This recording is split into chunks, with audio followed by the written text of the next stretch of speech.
네, 우리 교회 소식은 주보를 참고하시며 우리 최 집사님 나오셔서 교회 소식을 전해드리도록 하겠습니다. 안녕하세요. 할렐루야. 주님의 이름으로 여러분들을 환영합니다. 또 여러 가지 집에서도 지금 같이 온라인으로 예배드리는 분들, 또 마음 정돈하시고 이 자리에 참석은 갖지 못했지만 집에서도 마음 자세와 뜻을 다하여 주님의 영광을 위해서 자세를 갖췄으면 좋겠습니다. 교회 소식은 또 잠깐 말씀드리겠습니다. 계속해서 온라인을 통해서 그 다음에 우리 여러 가지 팀장을 통해서 카톡을 통해서 뉴스를 정보를 받으시고 계속해서 우리 제자반 훈련도 있습니다. 제자반 훈련 401A, 402B 클래스 시간 약속 꼭 지키시고 거기도 또 여러 가지 온라인으로 공부하고 있으니 그것도 준비해 주시고 이럴수록 더 저희 마음이 더 주님을 향해서 있기를 바랍니다. 한 몸이 되고 한 몸이 된다는 그 뜻이 얼마나 중요한 것인지 서로 협력하고 돕고 그러한 것이 얼마나 중요한 것인지 우리가 이런 일들을 통해서 알 수가 있을 것입니다. 그렇기 때문에 더 열심히 더 하나님을 믿고 주님을 바라보는 우리 뉴라이프 성도님이 되시기를 바랍니다.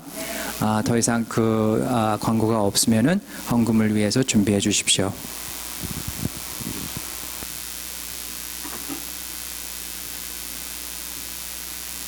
우리 예물을 위해서 준비해 주시길 바랍니다. 기도하시겠습니다. 사랑의 하나님,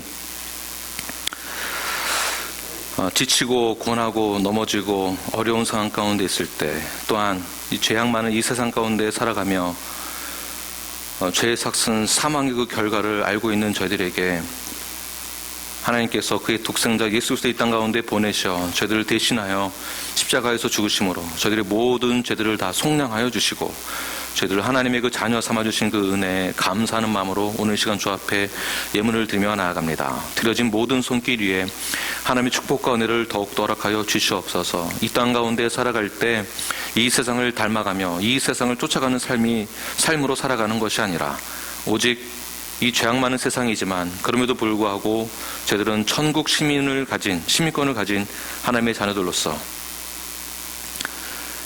영생의 축복을 누리며 나아갈 수 있는, 영생의 기쁨을 누리며 나아갈 수 있는, 영생을 발견하며 나아갈 수 있는 그 놀라운 그 은혜들을 우리 모든 성도들에게 허락하여 주시옵소서. 각 가정 가운데 하나님의 축복과 은혜를 더해주시고 그 가정에서 더욱더 주님을 발견하며 주의 말씀을 쫓아 살아갈 수 있는 은혜들을 더욱더 허락하여 주시면 믿습니다. 또한 저희들 5대 사역과 5대 비전들이 있습니다. 그럼에도 불구하고 이 사역에 생명을 다하여 먼저 그의 나라와 그의 의를 구하며 나아갈 수 있는 우리 뉴라이프가 되게 하여 주시옵고 포기하지 아니하며 오직 주의 말씀을 쫓아 살아갈 수 있는 그러기에 충분한 우리 모든 뉴라이프가 되게 하여 주시옵소서. 감사하며 예수 그리스도의 이름으로 기도드립니다. 아멘. 네, 우리 집사님 나오셔서 우리 함께 찬양하고 우리 미셸, 네. 집사님 여기서 최 집사님, 네, 우리 같이 찬양, 우리 헌금송 찬양하도록 하겠습니다.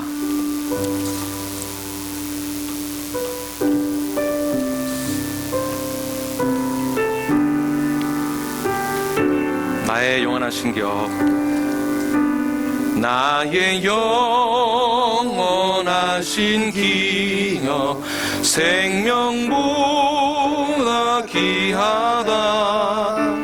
나의 갈 길 다가도록 나와 동행하소서.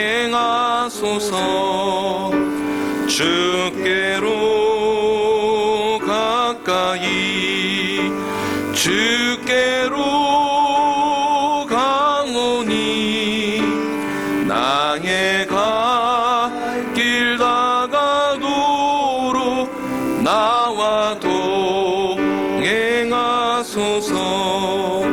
세상 부귀한 일함과 모든 명예 버리고 험한 길을 가는 동안 나와 동행하소서.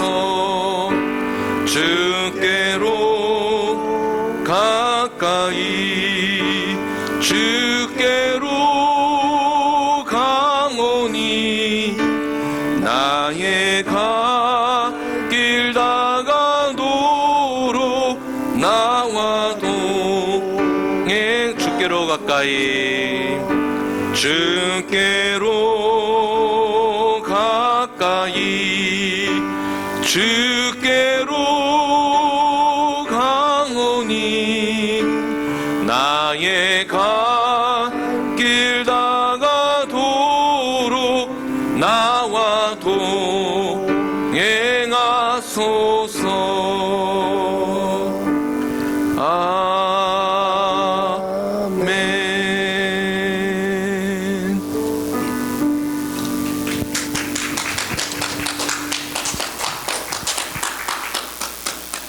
네, 다 같이 일어나셔서 저하고 한 절씩 성경 교도 같이 하시겠습니다. 디모데전서 6장 11절에서 19절입니다. 디모데전서 6장 11절에서 19절.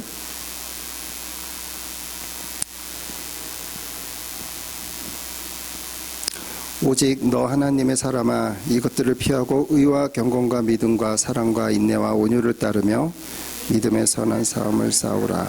영생을 취하라. 이를 위하여 내가 부르심을 받았고 많은 증인 앞에서 선한 증언을 하였도다. 만물을 살게 하신 하나님 아빠 본디오 빌라도를 향하여 선한 증언을 하신 그리스도 예수 앞에서 내가 너를 명하노니 우리 주 예수 그리스도께서 나타나실 때까지 흔도 없고 책망받을 것도 없이 이 명령을 지키라. 기약이 이르면 하나님이 그의 나타나심을 보이시리니 하나님은 복되시고 유일하신 주권자이시며 만왕의 왕이시며 만주의 주시오. 오직 주께서 죽지 아니함이 있고 가까이 가지 못할 빛에 거하시고 어떤 사람도 보지 못하였고 또 볼 수 없는 이시니 그에게서 존귀와 영광을 한분을 돌릴지어다. 아멘. 내가 이 세대에서 부한 자들을 명하여 마음을 높이지 말고 정함이 없는 재물에 소망을 두지 말고 오직 우리에게 모든 것을 후히 주사 누리게 하시는 하나님께 두며 선을 행하고 선을 많이 나눠주기를 좋다 하며 뭐가 다 같이 이것이 장래의 자기를 위하여 좋은 터를 쌓아 참된 생명을 취하는 것이니라. 아멘. 아멘. 할렐루야. 우리 자리에 앉을 때 이렇게 인사하겠습니다. 믿음의 선한 싸움을 싸웁시다 하면서 인사하면서 자리에 앉으시기 바랍니다. 네. 코로나 바이러스가 이제 저는 더 이상 더 퍼지지 않고 금방 컨트롤 될 줄 알았습니다. 그런데 가만 보니까 점점 더 심해지고 있는 것을 볼 수가 있습니다. 그러나 여러분 지치지 마시고 또 힘겨워하지 마시고 불안해하지 마시고 공포에 떨지 마시고 이 시기에도 더욱더 하나님을 의지하며 나가는데 더욱더 집중하여 나아가시는 저 여러분이 되기를 바랍니다.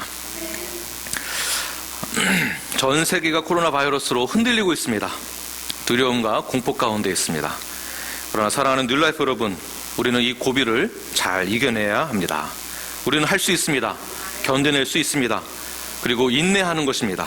더 중요한 것은 이때 우리가 얼마나 하나님을 의지하고 있는가, 이것을 발견해야 될 것이며 저희들의 삶 가운데에서 하나님을 의지하는 모습이 이번 기회에 저희들이 테스트 받을 수 있는 좋은 기회이기도 합니다.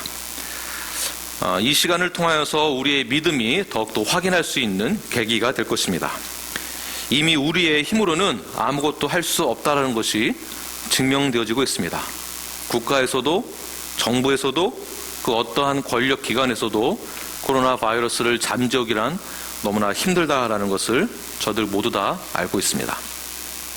그러나 오직 하나님께서만이 우리의 삶의 주관자가 되심으로 또한 저희들은 믿음으로 선포하며 오직 하나님만 의지해야 한다는 것을 전적으로 선포하시고 믿음으로 나아가시는 저와 여러분이 되길 간절히 축원합니다. 우리 인생에 왜 이렇게 굴곡이 많고 좌절이 많은지 모르겠습니다.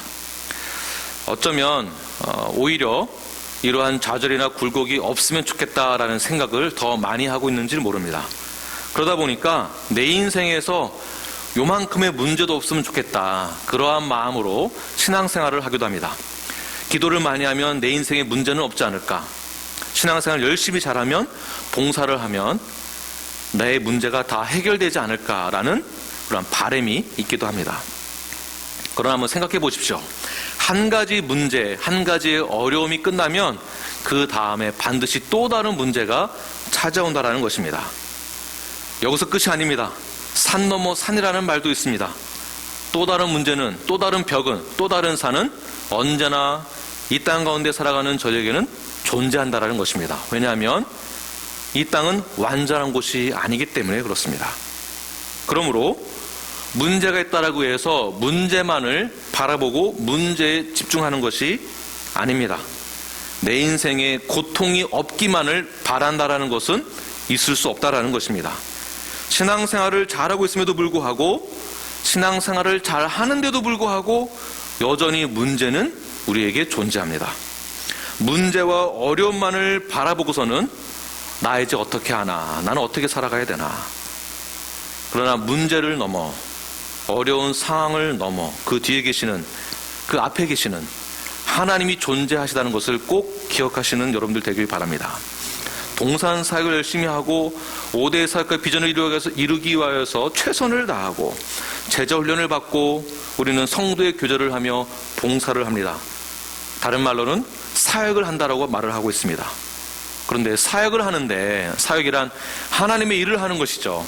예수님의 지상 대명령을 준행하는 것입니다. 사역입니다. 그런데 사역을 하는데도 여전히 문제를, 어려움을 겪고 있습니다. 아니, 사역을 하는데 이게 웬 말인가? 하나님의 일을 하는데 문제가 있다는 것이 웬 말인가? 네, 그렇습니다. 문제는 여전히 존재합니다. 하나님의 일을 하는 데에서도 문제는 있다라는 것입니다. 그러나 우리는 문제에 집중하지 않는 것이에요. 네, 우리가 집중해야 되는 것은 문제가 아닙니다. 우리가 집중해야 될 그 영역은 문제를 어떻게 바라보는지에 대한 우리의 마음가짐이에요. 여기에 집중을 더 많이 하시길 바랍니다. 나는 문제를 어떻게 대하고 있는가? 즉, 지금 코로나 바이러스에 대한 이 시대적 상황 가운데에서 이 문제를 나는 어떻게 바라보고 있는가? 나는 어떻게 대처하고 있는가? 나는 어떻게 이겨내고 있는가? 즉, 문제의 본질이 무엇인지에 대해서 아는 것이 더 중요하지, 이 문제 때문에 벌벌벌 떨고 공포심을 갖는 것은 우리의 것이 아닙니다. 다시 말해서 코로나 바이러스의 문제로 어떤 분들은, 제가 아는 어떤 분들은 신분 문제를 해결하기 위해서 다 신청해 놓고 인터뷰 날짜 다 잡혔는데 이 문제로 인터뷰 날짜가 무기한으로 연장이 되어 버렸어요. 불안하죠. 또 어떤 분들은 직장의 어려움의 문제, 사업장의 문제, 즉 미래에 대한 불안감이 있다는 것이죠. 그 불안감 때문에 벌벌 떠는 것이 아니라 우리는 이 문제를 놓고 나는 어떻게 대하면 좋을까라는 것에 대해서 생각을 해야 한다는 것입니다. 지금 이러한 문제들은 우리가 해결할 수 없는 문제입니다. 불가능한, 우리가 풀 수 없는 불가능한 것입니다. 내 힘으로 감당할 수 없는 너무나도 어려운 문제, 극한 상황, 우리 힘으로는 가능하지 못한 것은 단 한 분 하나님이신 하나님은 가능케 하신다는 것을 믿으시는 여러분들 되길 바랍니다. 모든 문제는 나는 할 수 없으나 하나님은 풀 수 있으십니다. 아니, 해결됩니다. 분명히 이번 코로나 COVID-19는 분명히 해결될 것입니다. 문제는 해결됩니다. 믿음의 사람들에게 있어서 가장 중요한 것은 이 어려움, 이 문제를 대처하는 나의 자세, 이것을 바라보는 나의 시각, 이것이 굉장히 중요합니다. 믿음의 사람들에게도 위기는 언제나 존재합니다. 왜 하나님은 우리에게 위기를 주시고 어려움을 주시고 문제를 주시는가? 왜 하나님은 이 문제와 위기와 어려움 가운데에서 우리를 하루빨리 건져내주지 아니하시는가? 하나님은 능력이 없는가? 하나님은 이 코로나만큼도 해결할 수 없는 분이신가? 그렇지 않습니다. 하나님은 우리가 위기와 문제와 어려움 가운데 있을 때 우리가 그 문제 가운데에서 어떻게 대처해 나아가는지를 보기 원하는 거예요. 이것이 바로 하나님께서 이스라엘 백성들을 출애굽시켜서 광야에서 훈련시켰던 방법이세요. 문제를 어떻게 대처하고 있는가? 불평하고 있는가? 두려움에 떨고 있는가? 아니면 그때 하나님을 전적으로 의지하고 있는가? 여러분은 어떤 것을 선택하시겠습니까? 모든 문제는 개인에게도 있고 옆 사람에게도 존재하고 전 세계에도 문제가 있습니다. 이 문제를 저희들은 문제로 여기는 것이 아니라 문제를 주시는, 어려움을 주시는 하나님의 그 뜻을 먼저 깨달으시는 저와 여러분들이 되길 바랍니다. 이번 기회에 우리의 믿음이 어떠한지를 다시 한번 되돌아보는 시간이 되기를 바랍니다. 오늘의 말씀의 제목은 믿음의 선한 싸움을 싸우라입니다. 성경에서 싸우라라고 아주 얘기하고 있죠. 대놓고 싸우라. 여러분들은 싸움을 하실 준비가 돼 있으십니까? 네. 아멘 하실 준비가 되셨습니까? 네. 싸움 잘할 수 있으시죠? 네. 싸움을 잘 하기 위해서는 저희들이 준비되어야 될 것이 있는데, 오늘 본문에서 우리 디모데전서 6장에 관련되어 있는 우리 말씀을 토대로 해서 함께 나누겠습니다. 성경을 다 피셔서 잘 따라오시길 바랍니다. 자, 11절을 보게 되면 오직 너 하나님의 사람아 라고 말씀하고 있습니다. 너 하나님의 사람아. 하나님의 자녀로 불러지게 된 저와 여러분, 뉴라이프 여러분, 우리 모두는 하나님의 사람입니다. 믿으십니까? 네, 우리 모두는 하나님의 사람이에요. 즉 믿음의 사람, 예수님과 연합되어진 사람, 우리는 특별한 존재가 되었다라는 것입니다. 사도 바울이 오늘 본문은 디모데에게 편지를 쓴 내용인데, 사도 바울이 디모데에게 편지를 쓸 때 모든 것을 쏟아 부어서 마치 자신이 지금이 마지막인 것처럼 디모데에게 편지를 쓰면서 권면하는 것을 볼 수가 있습니다.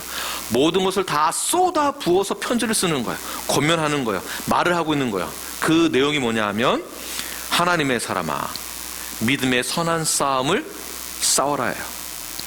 믿음의 선한 싸움을 싸워라. 싸우라는 것이 사도 바울의 마지막 권면이에요. 싸워야 된다. 싸워야 된다. 이 세상 살아가면서 영적인 전쟁에 대해서 우리는 굳건하게 싸워야 한다는 것이에요. 이 싸움은 전쟁도 아니고 폭력도 아니고 물리적인 그러한 싸움이 아닙니다. 영적인 싸움이에요. 그렇다면 영적인 싸움, 이 싸움을 우리는 어떻게, 무엇을 해야 하는 것일까요? 첫 번째, 영적인 싸움 할 때에는 오늘 본문에서 말하기를 이렇게 말씀하고 있습니다. 11절 말씀을 다시 한번 읽겠습니다. 11절 시작.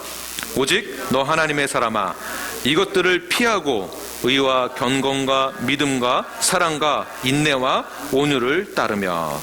자, 싸움의 비결 중에 하나, 첫 번째가 무엇이냐면 피할 것은 피해야 된다라는 것이에요. 피할 것은 피하라. 그래서 피해야 된다라는 것은 무엇인지를 잘 분별하여서 내가 이것이 옳지 않다라는 것을 알고 있음에도 불구하고 계속 내 고개가, 눈이 돌아가는 것이 있죠. 그것을 피해서 내 힘을 다해서 전적으로 옳은 길을 선택을 해야 한다는 것을 말하고 있는 것이에요. 무엇을 피해야 되는가? 오늘 본문 전 9절인 4절 말씀에 나와 있습니다. 우리 4절 말씀을 우리 함께 읽겠습니다. 6장 4절 시작. 그는 교만하여 아무것도 알지 못하고 변론과 언쟁을 좋아하는 자니 이로써 투기와 분쟁과 비방과 악한 생각이 나며. 자, 보십시오. 무엇을 피해야 하는가? 지금 코로나 바이러스의 문제로도 이러한 시기 가운데서도 우리가 피해야 될 것이 있습니다. 무엇을 피해야 되냐면, 다시 한번 보세요. 4절. 교만, 변론, 언쟁, 투기, 분쟁, 비방, 악한 생각을 피하라는 것이에요. 자, 여기에서 말하고 있는 이 리스트들은 하나님의 속성과는 전혀 반대되는 것입니다. 하나님의 속성에는 없는 것이에요. 자, 왜 하나님의 속성을 제가 이야기를 하고 있느냐 하면, 저희들 보고 하나님의 사람이라고 얘기를 했습니다. 하나님의 사람은 예수님과 연합되어진 사람들을 말하고 있는 것입니다. 연합되어진 사람. 즉 예수님과 한 몸을 이룬 사람. 그래서 저희들이 멤버가 되었다, 구원의 확신이 있다, 침례를 받았다라는 것은 예수님과 한 몸이 되었다라는 것을 외적으로 증명해내는 것이에요. 외적으로 증명이 된 저희들은 교회라는 이름으로 구분되어진 자리에서 함께 모이게 되어집니다. 함께 모여진 저희들을 바로 예수 그리스도의 몸된 교회라고 이야기를 하고 있습니다. 그렇다면 우리 성도들은, 교회는 하나님의 속성과는 전혀 다른 DNA를 가지고 있다는 것이에요. 자, 그렇다면 교만, 변론, 언쟁, 투기, 분쟁, 비방, 악한 생각은 하나님의 속성이 아니다라고 말을 하고 있는데, 그렇다면 이 속성은 어디에 속한 속성이 되는 것일까요? 뒤집어서 반대로 이 속성은 사탄의 속성이다라는 것이에요. 사탄의 속성. 하나님의 사랑과는 전혀 반대가 되는 것입니다. 교만, 투기, 분쟁, 비방은 악한 영의 속성입니다. 이 악한 영의 속성에 속해 있는 이 영역들에 대해서는 저희들이 절대적으로 피해야 됩니다. 자, 특히 투기심. 자, 투기심이 무엇입니까? 투기심을 한번 제가 찾아보니까 기회를 틈타서 이익을 얻고자 하는 마음과 강한 질투심을 말하고 있는 것입니다. 기회를 틈타서 이익을 얻고자 하는 마음이 강한 질투심. 자, 기회를 틈타서 이익을 얻는다. 뉴스를 보니까 이 마스크 전쟁이 일어났습니다. 어떤 회사에서는 마스크를 판매하는 회사도 아닌데 갑자기 마스크를 공장에서 대량으로 사서 이것을 뭐 몇 배 이상 되파는, 그것도 가짜 마스크, 뭐 기타 등등. 혹시 이번 기회를 틈타서 내가 이익을 얻고자 강한 질투심을 가지고 누가 저렇게 하니까 나도 해야지, 내가 더 잘해야지 하는 마음으로 투기심을 갖고 있지는 않습니까? 이 투기심에 대해서 성경에서는 또 다른 인물이 등장하게 됩니다. 바로 사울 왕입니다. 사울이 처음 왕이 되기 전에는 하나님께서 사울의 좋은 점을 봤어요. 그러니까 하나님의 속성에 속한 것을 발견하게 됩니다. 무엇이냐면 사울의 겸손함을 발견하였습니다. 그리고 사울에게 기름을 부어주죠. 왕이 되었습니다. 그러한 다음에 다윗이 등장하게 됩니다. 등장하게 되니까 질투심이 생기게 됐습니다. 마음과 강한 질투심으로 투기심이 생기게 됩니다. 결국 투기심이 생기게 되다 보니까 하나님의 말씀을 어기게 됩니다. 명령에 따르지 않습니다. 이것을 불순종이라고 얘기를 하고, 교만하게 되며 변론하게 되며 언쟁을 하게 됩니다. 다윗을 향한 투기와 분쟁과 비방과 악한 생각을 갖게 됩니다. 결국 사울 왕은 무엇을 시도하게 됩니까? 다윗을 죽이려고 하죠. 여러분, 나는 결코 그렇지 않아. 나는 결코 사울처럼 되지 않을 거야 라는 생각, 좋은 생각입니다. 그렇습니다. 그러나 저희들도 여전히 옛사람의 잔재가 남아있기 때문에 뭐 하나 살짝 건드리면 이게 다 튀어나오는 거예요. 다 튀어나와요. 투기심? 나는 아예 하나도 없다. 나는 완전히 순전하다. 이렇게 생각하시는 분은 앉아보십시오. 다 그렇게 생각하시죠? 그래서 저희들은 이 투기심이 나에게도 요만큼 존재하는 것을 알고 있기 때문에, 알고 있음에도 불구하고 계속 피해야 되는 것이에요. 피할 것은 피하는 것이 영적인 전쟁이고 믿음의 선한 싸움으로서 싸워야 한다는 것이에요. 싸워서 그래도 피해야 한다는 것입니다. 혹시라도 이번 코로나 19로 인하여서 모두가 합심하여 서로 위로하고 격려해야 될 이 시기에 나에게 투기심 때문에, 분쟁 때문에, 비방 때문에 어려움을 겪는 분이 없기를 저는 간절히 원합니다. 우리는 이것을 멀리해야 하며 이 부분에 대해서 우리는 심각하게 생각을 하고 싸워야 됩니다. 그래서 사도 바울은 목에 힘을 주고 권면하는 것입니다. 나는 하나님의 사람입니다. 당신도 하나님의 사람입니다. 이것을 결코 잊지 마십시오. 당신은 하나님의 사람입니다. 교만하지 마십시오. 투기하지 마십시오. 분쟁으로, 비방으로 악한 생각을 갖지 마시길 바랍니다. 교만은 투기로 이어집니다. 투기는 분쟁이 따라오게 되었습니다. 라고 사도 바울이 그렇게 권면하고 있습니다. 한번 잘 생각해 보세요. 부부 사이에서 분쟁이 일어나게 되면 쉽게 넘어지게 됩니다. 형제 자매지간에서도 분쟁이 일어나면 쉽게 넘어집니다. 가족이 무너지기도 합니다. 심각할 경우에는 뿔뿔이 흩어지기도 합니다. 분쟁으로, 악한 생각으로 형제 자매들이 교회 안에서 싸우게 된다면 좌절하게 되고 교회는 뿔뿔이 흩어지게 되는 것입니다.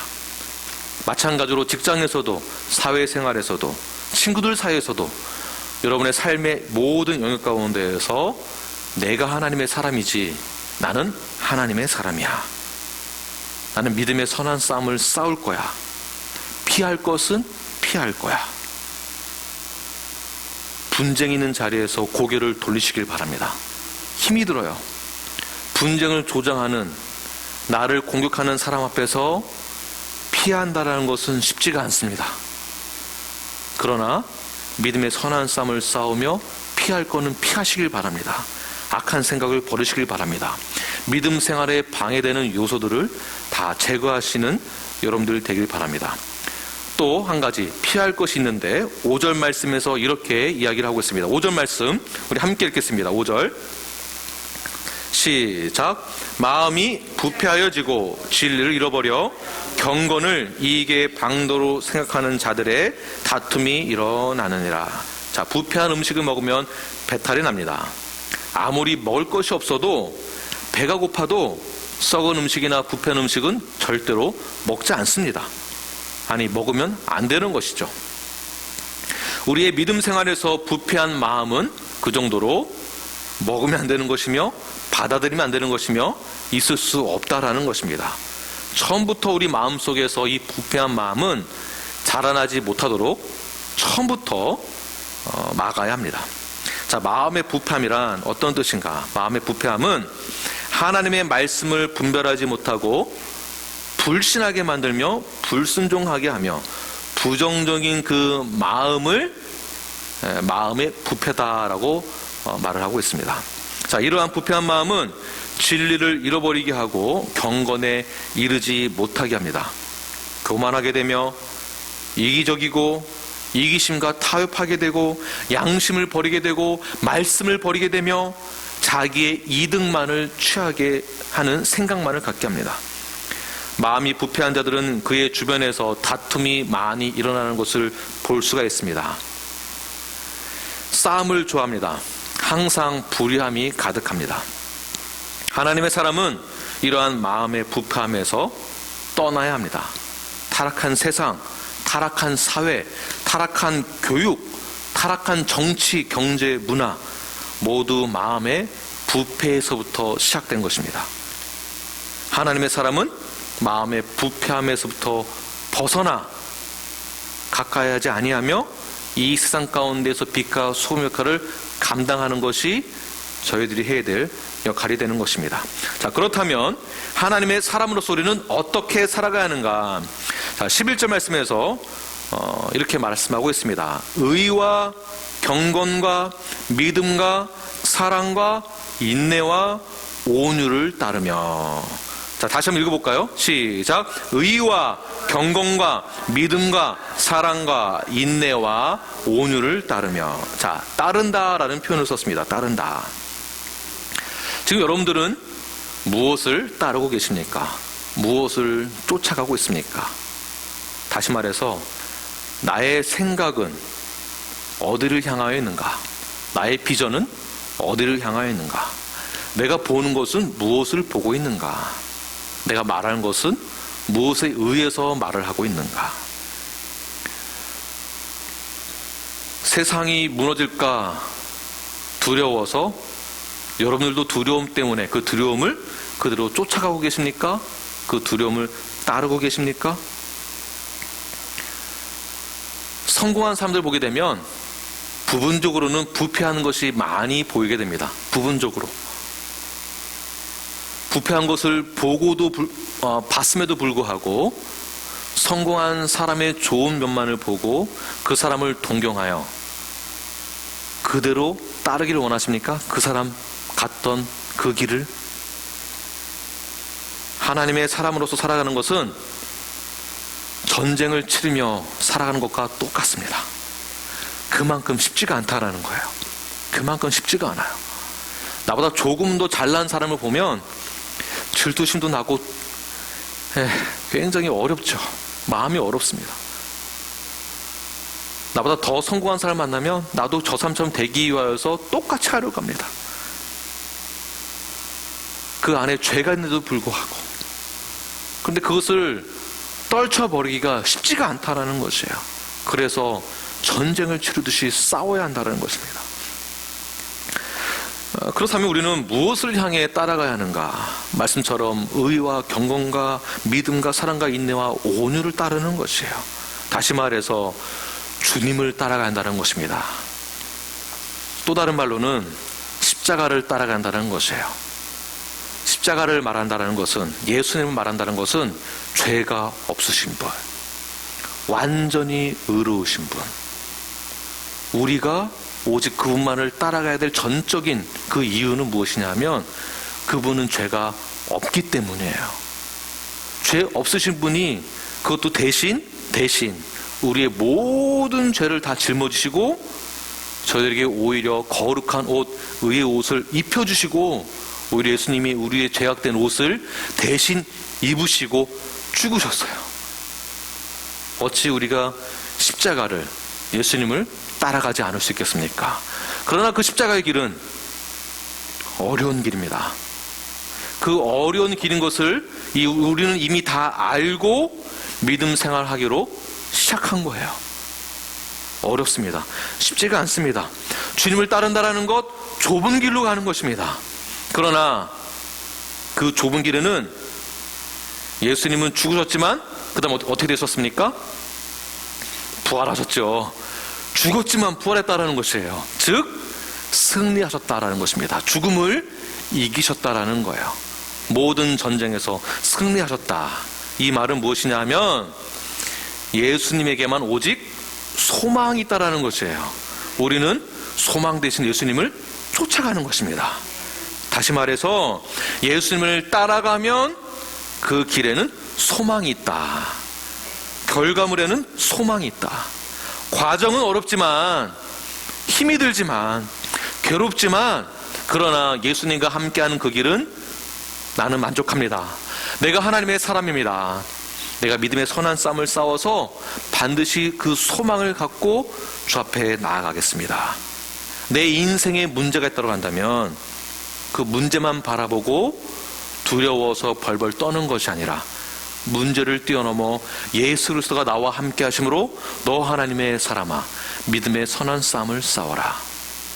그 선한 싸움을 싸운 그 승리자의 그 길은, 열매는 바로 소망을 갖게 되는 것입니다. 소망을 가진 자들은 평화와 안식이 있는 것이에요. 주님을 따라가면 그 안에는 사랑이 있습니다. 여러분 모두 영적인 전쟁에서 승리하는 자가 되시기를 간절히 축원합니다. 믿음의 선한 싸움에서 승리하기를 원하십니까? 아멘. 그렇다면 하나님의 사람으로서 버릴 것은 버리고 피할 것은 피하며 믿음의 사람으로서 오직 소망 되시는 예수 그리스도를 쫓아가시는 저와 여러분이 되길 간절히 축원합니다. 두 번째는 우리는 믿음의 선한 싸움을 싸우기 위해서 가져야 될 부르심이 있는데 그 부르심이 무엇이냐 하면 12절 말씀에서 이렇게 말씀하고 있습니다. 우리 12절 말씀 함께 읽겠습니다. 12절 시작. 믿음의 선한 싸움을 싸우라. 영생을 취하라. 이를 위하여 내가 부르심을 받았고 많은 증인 앞에서 선한 증언을 하였도다. 아멘. 자, 부르심이 있는데 그 부르심이 무엇이냐면 우리가 해야 될 일이 부르심이에요. 우리가 해야 될 일들이 있습니다. 책임감을 갖고 해야 될 일들이 무엇이냐 하면 영생을 취하는 거예요. 영생을 취한 자로서 증언할 수 있는 자가 되어라라는 것을 말씀하고 있는 것입니다. 자, 우리의 부르심에는 다른 것이 없습니다. 다른 것이 없습니다. 우리가 가져야 될 그 부르심은 영생을 취하는 거다라고 오늘 본문에서 말씀하고 있습니다. 영생을 취하다라는 이 말을 다른 말로 표현을 한번 해보겠습니다. 영생을 누려라. 적어보세요. 영생을 누려라. 자, 누린다라는 말이 좀 더 쉽게 다가올 것입니다. 자, 그렇다면 어떻게 하는 것이 영생을 누릴 수 있는 것인가? 영생을 누린다라는 것은 쉽게 말해서 세상에 너무 관심을 갖지 말아라. 세상에 집착하지 말아라. 세상에서 요구하는 대로 다 따라가지 말아라. 미국은 조금, 휴스턴이 조금 덜한 것 같아요. 네, 한국은요, 유행이 얼마나 빨리 변하고 유행을 쫓아가지 않으면 굉장히 뒤처지기 때문에 소외감을 당하기도 하죠. 따돌림을 당하기도 하고, 그래서 유행에 민감하게 반응하는 사람이 굉장히 아주 쿨한 사람으로서 이렇게 보여지기도 하죠. 그러나 저희들은 세상에 너무 반응할 필요가 없습니다. 세상에 관심을 너무 가질 필요가 없습니다. 세상에 집착하지 말고, 또 다른 뜻으로는 세상이 무너진다라고 해서, 세상이 어려워진다라고 해서 너무 걱정도 하지 말라라는 것이에요. 경제 위기, 그 공황이 찾아왔다? 찾아올 수 있습니다. 어떻게 아무 문제 없이 쭉 성장만 할 수 있겠습니까? 여러분 전부 다 주식 다 하시죠? 안 하시는 분도 계시겠지만 주식을 투자하면 오를 때도 있고 내려올 때도 있고 다 아시는 거잖아요. 경제 위기 있을 수 있고 경제가 좋아질 때도 있고, 우리가 어떻게 할 수 있는 영역이 아닙니다. 그러므로 경제 위기가 찾아왔다, 가정적으로 경제 위기가 찾아왔다, 물론 어렵습니다. 힘이 듭니다. 지금 제가 말씀하고 있는 것은 여러분들을 위로하고 격려하는 메시지를 더 드리고 싶지만, 성경에서 말하고 있는 그 메시지를 더 강하게 전달을 하고 싶습니다. 무엇이냐면 우리가 하나님의 사람이기 때문에 그렇습니다.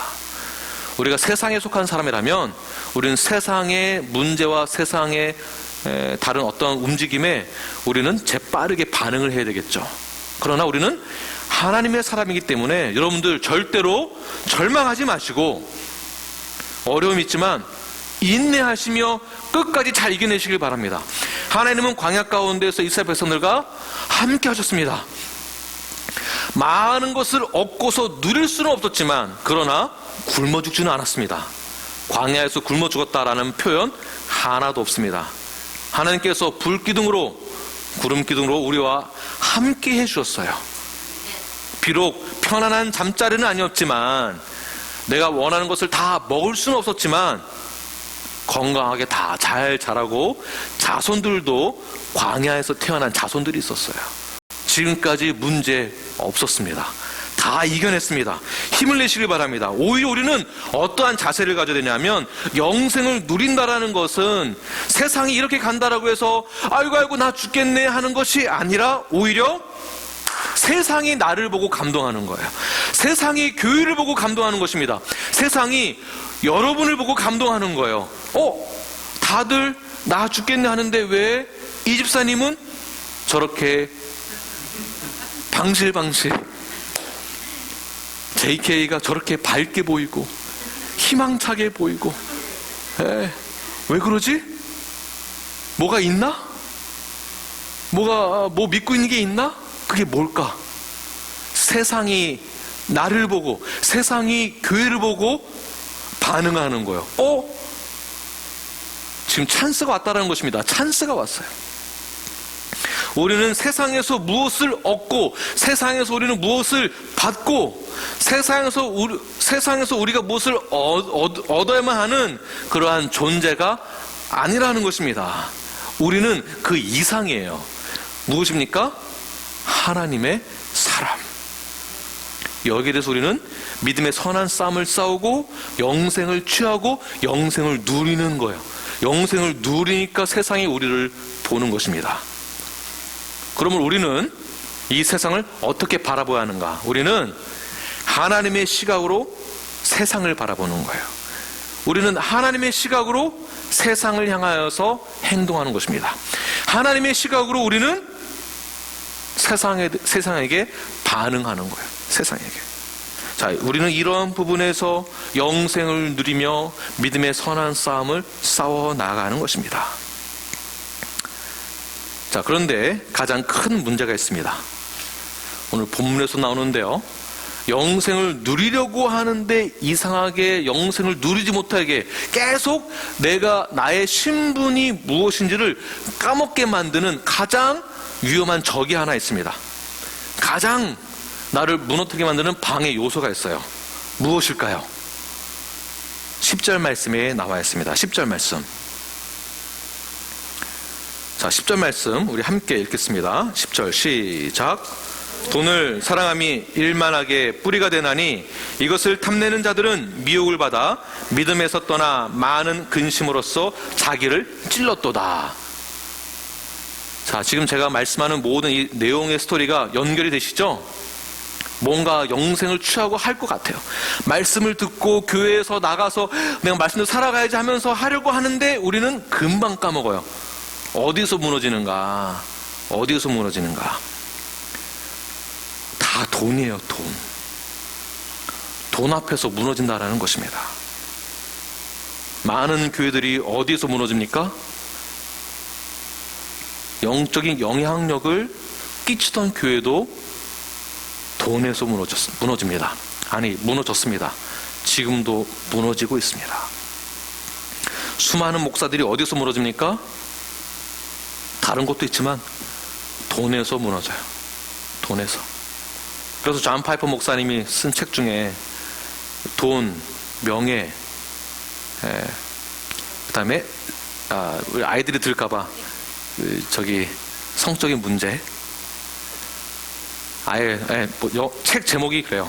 돈, 명예, 섹스라고 나와 있어요. 여기에 이 큰 세 가지 영역에서 이 죄가 딱 들어가는 순간 대부분 무너진다라는 것이요. 그래서 사도 바울은 싸워야 한다고 표현하고 있는 거예요. 싸워야 된다.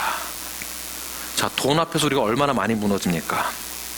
지금도 제일 걱정되는 것이 사실은 돈이에요. 지금 여러분들도 제일 걱정하는 것이 돈이죠. 돈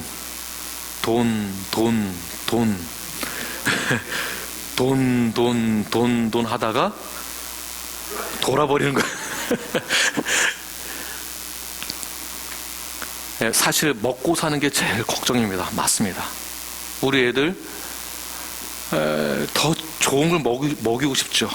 못 먹으면 어떡하나, 굶어 죽으면 어떡하나. 많은 사람들이 나 직장 잃으면 어떡하나, 내 비즈니스 망하면 어떡하나, 이루 말할 수 없는 고통 가운데 어려움을 겪고 있습니다. 맞습니다. 저도 똑같아요. 지금 예배 가정에서 드리잖아요. 헌금은 어떻게 하는 거예요? 교회 재정, 살림은 어떻게 되겠습니까? 교회도 모기지 못 내면 똑같이 문 닫아야 되는 거예요. 교회가 없으면 목사도 없는 거예요. 저도 없는 거예요. 다 똑같습니다. 우리가 겪고 있는 이 현실적인 문제, 이때 우리가 어떻게 해야 되는가? 이때. 자, 돈을 사랑하지 말라라는 이 뜻은 돈을 벌지 말아라, 직장을 갖지 말아라, 이런 뜻이 아니에요. 돈을 벌어야 됩니다. 성경에서도 열심히 일을 하라고 했어요. 일을 하라는 것은 오늘 말로는 돈을 벌어라라는 뜻이에요. 자, 돈을 벌어야 하는 것은 맞습니다. 직장 생활을 해야 됩니다.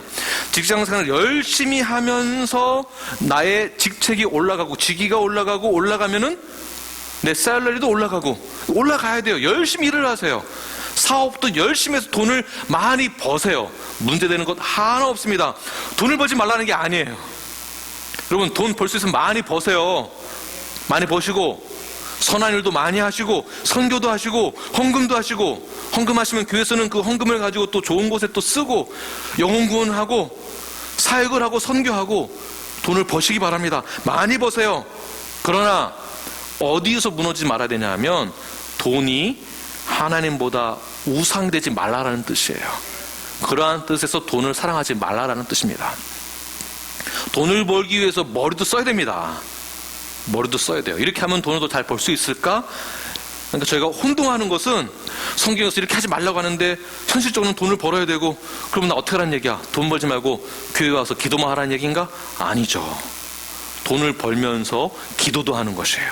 돈을 벌면서 하나님을 의지하는 것이에요. 왜냐하면 내 의지대로 내 힘으로 돈을 번 게 아니라는 것을 기도함으로 증명해내는 것이에요. 아, 하나님이 나에게 맡겨주신 것이구나. 하나님이 나에게 직장을, 회사를 맡겨준 거구나. 그럼 우리는 무엇입니까? 매니지하는 거예요. 매니지먼트. 내 것이 아니라는 것이에요. 어제도 우리 집사님과 잠깐 교제하면서 나눴던 얘기가, 이 회사 하나님이 나에게 맡겨주신 거 나는 매니지만 하겠습니다. 매니지먼트예요. 다른 말로는 청지기가 돼야 한다는 것입니다. 청지기. 그런데 우리는 돈을 더 사랑하는 마음이 자라나다 보니까 거짓을 말하고 거짓으로 행동하고 남을 속여서 돈을 벌려고 그래요. 돈을 더 의지해요. 그러니까 하나님이 안 보이죠. 에베소 교회의 문제가 바로 이런 문제였었습니다.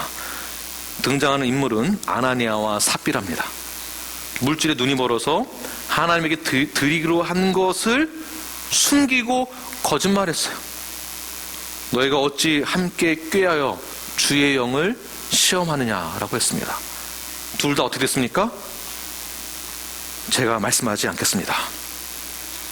여러분들은 가장 나를 미혹하는 그 영역이 있을 텐데, 그것이 바로 돈이라는 것. 돈 때문에 우리가 하나님의 사람이 아니라는 것을 계속 심어줍니다. 미혹한다라는 것이에요. 가장 큰 미혹은 과거에도 그랬지만 오늘날에도 돈일 것입니다. 돈의 미혹에 넘어지게 돼요. 근심하게 되고 걱정하게 되고 넘어지게 되는 것. 간절히 소망하는 돈을 더 얻지 못해서 슬퍼한다면 이것은 돈이 우상이 되는 것입니다. 돈이 우상이 되는 거예요. 간절히 돈을 원해서 내가 더 얻어야 되는데 얻지 못함으로 근심하는 것은 돈이 우상입니다. 그래서 돈을 사랑함이 일만하게 뿌리다 하라고 했습니다. 또 다른 표현은 7절부터 9절 말씀에 나와 있는데요. 우리 7절부터 9절까지 함께 읽겠습니다. 시작. 우리가 세상에 아무것도 가지고 온 것이 없으며 또한 아무것도 가지고 가지 못하리니 우리가 먹을 것과 입을 것이 있은즉 족한 줄로 알 것이니라. 부하려 하는 자들은 시험과 올무와 여러 가지 어리석고 해로운 욕심에 떨어지나니 곧 사람으로 파멸과 멸망에 빠지게 하는 것이라. 자, 어디로 빠집니까? 파멸과 멸망. 뭐 때문에? 돈을 사랑하는 것 때문에. 그러니까 너무 쌓아두려고 하지도 마시고, 그래서 교회에서도요, 돈을 너무 쌓아두는 게 아니에요. 돈이 많다고 교회에서 자랑하는 것도 옳지 못하죠. 뭐 하려고 돈 쌓아둬서요. 사랑하는 뉴라이프 여러분, 돈을 사랑하는 것은 일만하게 뿌리라고 했습니다. 돈은 없어도 믿음이 있으면 우리는 다시 일어설 수 있습니다. 그러나 돈은 있어도 믿음이 없다면 영생을 취하거나 영생을 누릴 수는 없는 것입니다. 결국 파멸이고 멸망이며 죽을 수밖에 없다는 것입니다. 그러나 우리는 살 소망이 있다는 것을, 그 소망을 붙들기만 하면 살 수 있다는 것을 믿으시는 여러분들 되길 바랍니다. 우리는 여기에 부르심이 있는 것이고 영생을 취하는 것에 부르심이 있는 것이고 영생을 누리는 것에 부르심이 있다는 것을 잊지 마시는 저와 여러분이 되길 바랍니다. 오늘 말씀 좀 길지만 마지막 세 번째, 금방 끝내겠습니다. 자, 세 번째, 믿음의 선한 싸움에서 승리하기 위해서는 모든 소망을 하나님께만 가져야 된다라고 오늘 본문에서 말씀하고 있습니다. 17절부터 19절까지 우리 함께 읽겠습니다. 시작. 내가 이 세대에서 부한 자들을 명하여 마음을 높이지 말고 정함이 없는 재물에 소망을 두지 말고 오직 우리에게 모든 것을 후히 주사 누리게 하시는 하나님께 두며 선을 행하고 선한 사업을 많이 하고 나누어 주기를 좋아하며 너그러운 자가 되게 하라. 이것이 장래에 자기를 위하여 좋은 터를 쌓아 참된 생명을 취하는 것이니라. 자, 아멘. 구체적인 방법이 있는데 오직 하나님께만 소망을 두는 것이 저들의 삶의 목적이 되어야 되고, 이것을 할 수 있는 구체적인 방법은 선한 것을 행하라는 것이에요. 자, 언제 해야 되겠습니까? 나눠주기를 좋아하는 선한 일. 자, 언제 해야 되겠습니까? 언제? 지금 하시겠어요? 지금 나 가진 것도 없고 돈도 없고 지갑도 안 가졌고 지금 하시겠어요? 그럼에도 불구하고 지금 하시겠어요? 우리 두 자매님들은 어떠세요? 지금 하시겠습니까? 가진 것 하나 없는데 그래도 하시겠어요? 아멘 하시겠어요? 네. 우리 미셸도?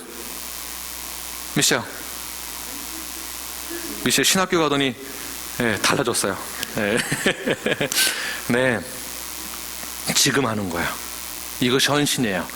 예수님을 믿는 동시에 우리는 여기에 헌신하겠다는 다짐을 한 것이에요. 돈이 없어요. 내 쓸 것도 모자라요. 나 먹고 살기도 바빠요. 나도 어려워. 그러나 우리는 지금 하는 거예요. 왜냐하면 우리는 하나님에게만 소망을 두었기 때문에, 소망을 가진 자들은 믿음의 선한 싸움을 싸우면서 그럼에도 불구하고 나누는 겁니다. 나누는 거예요. 그래서 17절 말씀에서도 마음을 높이지 말아라. 정함이 없는 재물에 소망을 두지 말아라. 오직 하나님께만 두어라. 하나님께 모든 소망을 둔 자들은 모든 것을 후히 주실 것이다. 그러므로 선을 행하라. 선한 사업을 많이 해라. 나누어 주기를 좋아해라. 이것이 하나님의 명령이고 지상태의 명령에도 속해 있는 것입니다. 지금 하는 것이에요. 나에게 1불이 있다면 50조는 우리 가정을 위해서, 나머지 50조는 나눠주는 거예요. 저희 교회도 어렵지만 저희보다 더 어려운 교회를 위해서 섬기고, 우리 가정도 어렵지만 우리 가정보다 더 어려운 가정을 위해서 도와주고, 나도 어렵지만 나보다 더 어려운 우리 형제 자매를 위해서 도와주는 거예요. 그래서 정부에서도 성경 말씀에 근거하여 그렇게 하는 거예요.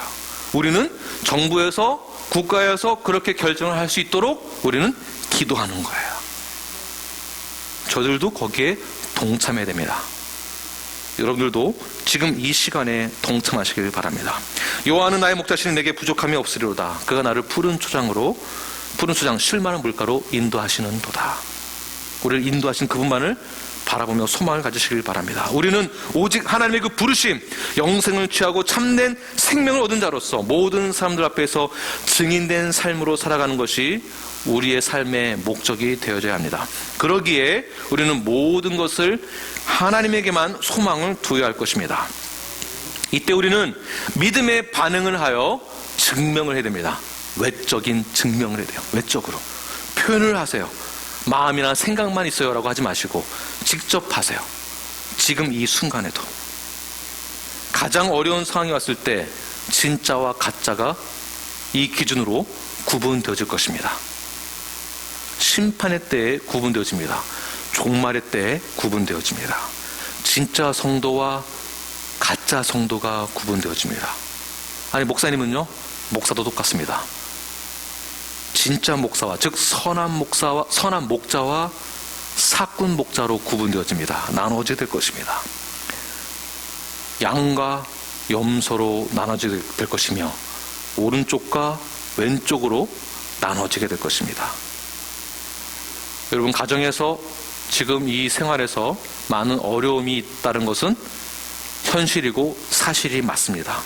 그러나 지금 이 순간부터는 낙심하지 마시고 포기하지 마시고 인내함으로 믿음의 선한 싸움을 싸워 말씀에 더욱더 집중하고 하나님께만 소망을 두시는, 그리하여서 더욱더 주님과 깊은 관계 속으로 들어가시는 저와 여러분이 되길 간절히 축원합니다. 기도하겠습니다. 거룩하신 하나님, 우리들의 삶은 오직 믿음의 선한 싸움을 싸워 나아가길 다짐한 예수 그리스도의 군사가 된 줄 믿습니다. 이 선한 싸움에서 반드시 승리하여 주님의 그 얼굴을 볼 그날까지 하나님의 사람으로서 온전히 잘 자라나게 하여 주시옵소서. 이 위기 가운데 잘 극복해낼 수 있는 그러한 지혜를 더욱더 허락하여 주시고, 구원받은 그 감격으로서 간절한 그 마음을 가지고 오직 하나님에게만 구분되어진 그런 삶을 살아갈 수 있는 정결한 신부요, 날마다 그 귀한 길을 십자가 길을 걸어가기에 부족함이 없는 우리 뉴라이프가 될 수 있도록 인도하여 주시옵소서. 감사하며 예수 그리스도의 이름으로 기도드립니다. 아멘.